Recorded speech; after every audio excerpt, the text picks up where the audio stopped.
You know, your presido is in Saudi for one reason or the other. Now listen to this video very well to know what is going on in Saudi, why president was in Saudi, and the reaction from that visit, how he was received in Saudi. A lot of problems surrounding that. Now, again, listen carefully. What is going on in your country, Nigeria, here in Nigeria? What is going on in the northern part of the country? Why your president is away? There is serious problem, serious one. You know, the new groups, the new terrorist group has just been emerged in Sokoto, that northern part. There is problem now, the way they are recruiting people, even giving them money, offering them $1 million. You come and join this group, we give you 1 million. Meanwhile, those people, they are hungry, they are looking for money, they are looking for food, and a lot of people are voluntarily joining them. And why they are also giving some 1 million. Join this group to go and destroy, to cause problem in this country. Will give you 1 million. Who are the people financing this project? Who are the people giving them this gun to shoot?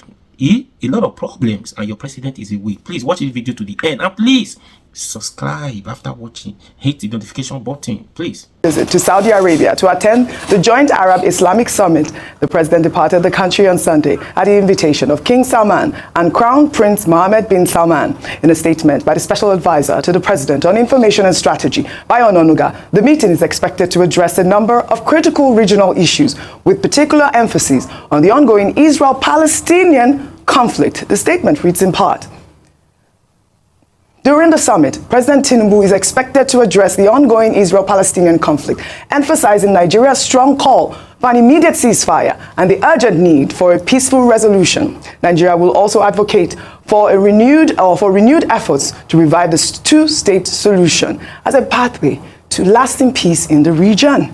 All right, let's take some reactions, because Nigerians, I think this is an issue that has been in the front burner for a while now, even during the military era. Dr. Abati, correct me if I am wrong, and it's one of the reasons why the de facto vice president of General Babangida, is it Ubuti Ibikwe, he had actually stepped down because of this particular issue, whether or not Nigeria is a secular state. Now, this is a fine. He wrote, Nigeria is a secular state. At least the Constitution says so. Nigeria is not in the Middle East. So why exactly was invitation extended to Mr. President?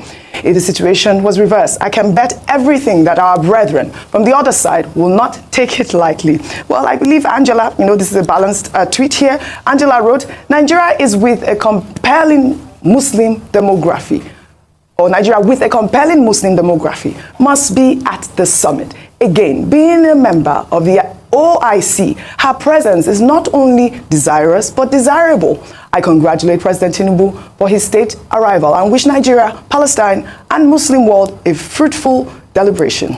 Well, there was another, I believe, tweet that Bayo Onanuga had posted with President Bola Tinubu's entourage there, if we can pull up that tweet. And then he had written that, the president was received, I believe, by the deputy governor of the country. That also, elicited some reactions. Dr. Abati, over to you. Okay, very quickly. Of the Riyadh region, correct. Deputy what is on in diplomatic relations is that presidents are received by their equals. Yes. Or they are received by high-ranking members of the government.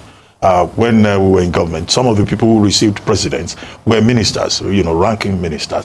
But for a deputy governor of a region to go and receive the president of Nigeria, there's probably a breach of protocol there. But the call is for our Ministry of Foreign Affairs to have handled this better. But we don't know the ranking of that deputy governor of Riyadh. Now, that's number one. Number two is that the people who are saying, oh, Nigeria should not be part of an Arab Islamic summit. Well, we're back to 1986. Yeah. In 1986, when the Babangida administration decided to take us to the Organization of Islamic Cooperation, OIC, it was the same argument. People quoting Section 10 of the Constitution, which says that Nigeria, shall not adopt any religion as a state religion. However, the thing to realize is that in an emerging multipolar world, Africa is the last frontier.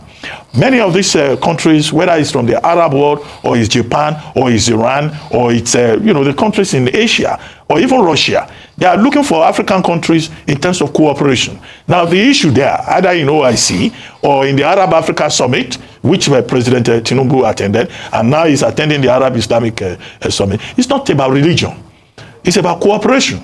In a world that is becoming digital, in a world where there are issues that tie us together as a common humanity, climate change, oil and gas, and all of that. So education, technology, healthcare, these are the things that they discuss at some of these fora. It's not that they are going there to go and promote Islamic religion or Christian religion. I think our people need to be properly educated in that regard. Number 3, of course, is that the president is the chief foreign policy officer of the country. And that's why when he travels, people may complain about the frequency of the travels, about 29 times since he assumed office 19 months ago. But foreign policy is part of his assignment. And he had taken the step to reduce the objections by saying that he has reduced the size of his entourage. They're going to an Arab Islamic summit. I don't think they are going there with an agenda of religion. It's about cooperation. Right. And the world is cooperating. Even Russia is pledging total support to countries in Africa. It's not about anything other than trying to, take advantage of whatever opportunities are available internationally. All right, Dr. Abati, you mentioned frequency. 29 times he's gone abroad. I mean, that is the frustration. When I look at the reactions on social media, a lot of Nigerians have said, okay, please stay at home.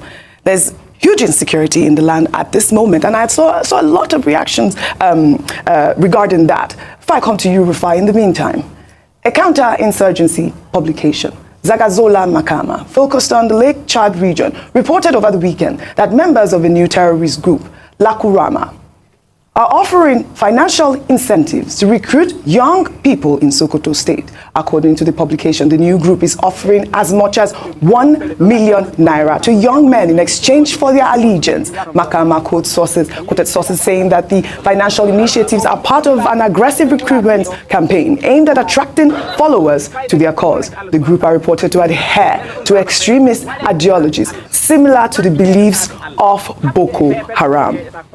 Well, we know that over the weekend, the group had killed about 15 people in Kebbi State. Defense headquarters recently declared 9 suspected members of the group wanted. I believe the spokesperson, Edward Buba, had said that, the terrorists were from the Niger Republic, and they came from that time when there was that sort of war disruption between Nigeria and Niger. Let me take a reaction with this story. This is from Chief Emmanuel, who wrote, "This development is deeply concerning and highlights an urgent need for a coordinated response to counter extremism in Nigeria's northwest. The Lakurawa group's tactic of offering substantial financial incentives to economically vulnerable youth in Sokoto directly targets those who may feel they have few options. This, combined with extremist ideology, poses a serious threat to stability in the region. The presence of individuals reportedly from Mali, Chad, Libya, Niger, and Burkina Faso indicate protect communities from exploitation by extremist groups." I thought that was such an important, message from that Twitter user, especially the last part where he talked about, the collaboration of trying to have this sort of, initiative where you can engage young people in skill work. Okay, so a couple of things. I'll merge 2 stories together. I mean, the great Ochaya, Okiwe, was apt in his rebuttal then. And Okiwe is one of those rare men in Nigeria that decided to say, power doesn't mean so much or the hand to me. If it does go in line with my convictions, I'll leave. And he left being, the number 2 man in this country, the great Ochaya. Truth is, it must get to a time, and let's dial back as regards the OIC. It started because of the Al-Hasa fire that happened when Muslim in Jerusalem and the Muslim region said, the Muslim country said, let's have a force, a speaking force. Yeah, right now we're talking about reactions to Tinubu's Riyadh trip in Saudi Arabia. So let's have a speaking force, and they brought a couple of these nations together, Muslim majority nations. Some African countries also joined. But my big question is, why is Africa constantly always being the one to carry the begging bowl around to join almost everything? Nigeria is a secular nation. Let's never forget that, and that's my argument. Yes, they might do a lot in terms of collaboration, trade, and partnership and all of that. But as the name implies, nations that have majority Muslims. And it looks as an optics that is not fair on the other people in Nigeria that are of other faiths. It's just like Nigeria joining the World Christian Association. There's an imbalance there. So please, let us also set that straight. And Africa should stop being a begging bowl. As regards President Tinubu and the vice, governor of the Riyadh region, this was the same Nigeria that when our prime minister went visiting Tafawa Balewa in the 60s in America, it was the vice president of America that came to receive him at the airport. Compare and contrast those time and now. It shows that Nigeria is losing something on the international scene. As regards this terrorist group, Oji, for this terrorist group to even bring out, say they want to give people 1 million naira, then there are people funding them. What has the government done to at first block the financial muscle of this group? For every bullet shot, people are buying those bullets. So the government should be able to come in with intelligence, NFIU and the likes to see who are those funding this group. Secondly, use intelligence and drones and everything to swoop in on them. Absolutely. Thirdly, the economic condition. After the Metisani riots, it was said that if we don't fix the economic condition of the north and some other areas, then we're going to have long-lasting problems. Those problems have come on to roost now. Hernando de Soto famously wrote about the Ministry of Capital. He was Hernando de Soto's suggestion that helped end most of the war in his native Peru. He said, give property rights and give economic empowerment to the people of a certain area, and the role of insurgent group will stop. Because these people too will have foot soldiers in those communities because of the economic empowerment. Absolutely. So how can we turn that around? The last tweet has talked about things like empowerment schemes in those areas. Yes. So let's work on this, but most importantly, let's find the money. When a revelation was made in Dubai, I regard people that were funding some terrorist group in Nigeria, till today, those people have not been brought to book. So we must be able to stop the money trail so that groups like this do not become a problem, because it's fast becoming a problem and this situation is muffing and muffing. I mean, for me, Vimba, is the brazen disregard for our security forces. These people are out there in broad daylight. I tried to send the video to our, correspondent in the north, and they said they were not speaking Hausa, they were speaking Fulfulde. And, it's quite rare to see such, the amount of people just out there. What is the location? Why is it possible for them to be able to do this? Before I stop, come to you in the meantime.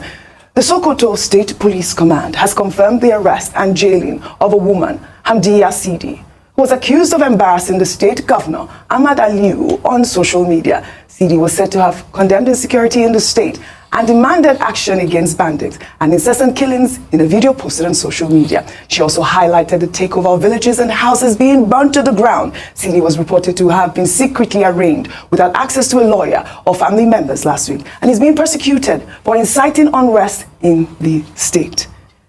Bye. This is so heartbreaking because Sokoto State should be using these resources to counter the insurgency that has emerged in their state. Now, I was reading a report that was released by Vanguard, and Vanguard says that this Lukarawa terrorist group is not new. They say that the Sokoto State DSS has been aware of them since 2018. What was done with that information? Only God knows. But now you see people who are coming out to social media to try and create some sort of awareness, and then this is how you treat them. But I want to dial back very quickly. I know Dr. Abati made a very valid point about the fact that the president is our chief foreign policy officer. Now, it's concerning to see that at the moment our foreign policy seems to be, is addressing the Middle East crisis. However, when you look at groups like Lukarawa specifically, and the fact that they're coming from Niger, Burkina Faso, Mali, these are countries that are former ECOWAS members that Nigeria has had a spat with. So it's concerning because it feels like we should be addressing regional issues. Our foreign policy right now should be prioritizing our relationships with our neighbors, where these groups are now infiltrating from and emerging. Now, the next big concern with regards to this terrorist group and this insecurity currently in Sokoto State is that when you read about this group, Oji, they're focusing more on indoctrinating young people than actually creating violence. So besides the cash reward that you mentioned, or rather the cash incentive that you mentioned, what they're doing is they're focusing on trying to brainwash young people. They're saying that you're not allowed to carry a beard. They're saying that you're not allowed to listen to music. And if you're caught doing those things, then you are punished severely in those various local government areas. So this goes back, everything is connected. It still goes back to the issue we discussed last week. Young people who are arraigned for protesting are sent back to their villages, to their local government areas with 100,000 naira and smartphones. Well, now the terrorists are coming and saying, oh, okay, 100,000, we can do better. Give them 1 million. We haven't solved any problems. We haven't solved any problems. So in all of this, I know Saudi Arabia has launched a fund that they've pledged that they'll invest $40 billion to sub-Saharan Africa in the next few years. So I understand the importance of Nigeria traveling abroad to engage with various people to try and attract much needed foreign investment. However, right now, our foreign policy direction looks like it needs to focus on our immediate neighbors to quell some of this. Absolutely. Well said. Well said. Very briefly. Now, even that foreign policy process is to be reviewed. That's what the experts are saying. The Afrocentric approach, the Father Christmas approach of our foreign policy. That's the big, academic point there. Now, the two things that I would just like to put on the table. When Commodore Abitu Ikiwe left the Babangida administration, he didn't resign. He was removed. So that should be underscored. But the point is that he opposed Nigeria joining the Organization of Islamic Cooperation. Number two, another point of history, there was the Yom Kippur War in 1967. There was also the Yom Kippur War again in 1973. Now, Nigeria severed relationship with Israel in 1973. Now, what happened? When Nigeria under Babangida now joined OIC, Christians, so there was a lot of religious sentiment. Now, how will you turn against Israel, where we go for Christian pilgrimage, and you go and join OIC? So there was that religious sentiment at that time. And Nigeria did not restore relations with Israel until September 1992. So these are historical facts that may guide those who are saying this is about Islam. All right. Well, this new terrorist group, Lakurawa, I mean, it's an emerging story, and for them to compare it like the people from Boko Haram is just really, really scary. Where we've been talking about the fact that Boko Haram is almost decimated, and now we are seeing a new group forming now.